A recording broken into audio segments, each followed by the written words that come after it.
Habang gumugulong ang mga pagdinig sa Kongreso, abala pa rin ang mga kongresista sa paglilingkod sa kanilang mga distrito. Kagaya na lang ni Ilocos Norte 1st District Representative Ferdinand Alexander A. Marcos, o mas kilala natin bilang si House Majority Leader Sandro Marcos. Nagaya ng kanyang ama na si PBBM, ay tunay ding nararamdaman ang malasakit sa mga nasasakupan. Kitang-kita naman, hindi lang sa kanyang mga panukalang batas, kundi pati sa mga programa sa kanilang distrito.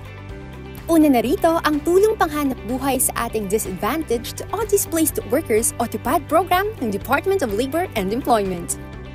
Sa pakikipagtulungan sa DOLE, natupad ni Representative Sandro ang TUPAD program para sa mga residente ng Bangi.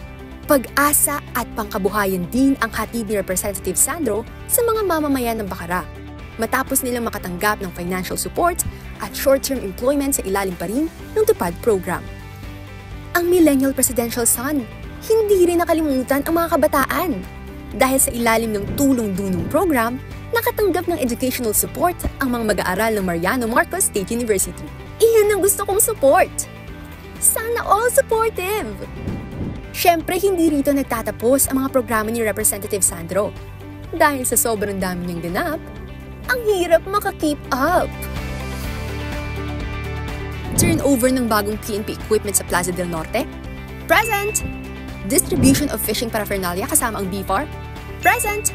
Distribution of rice seeds and equipment kasama ang DA? Present!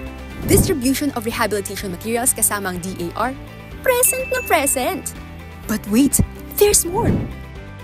Dahil kahit ang convergence of national government agencies at ng 1st Congressional District Office sa Munisipalidad ng Bintar at iba't ibang barangay sa Lawag City, ay present na present si Representative Sandro.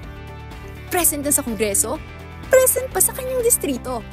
Yan si Representative Sandro. Walang patid na serbisyo, walang patid na aksyon at benepisyo. Mula Kongreso hanggang distrito. Ito ang Congress Connect, aksyon at serbisyo.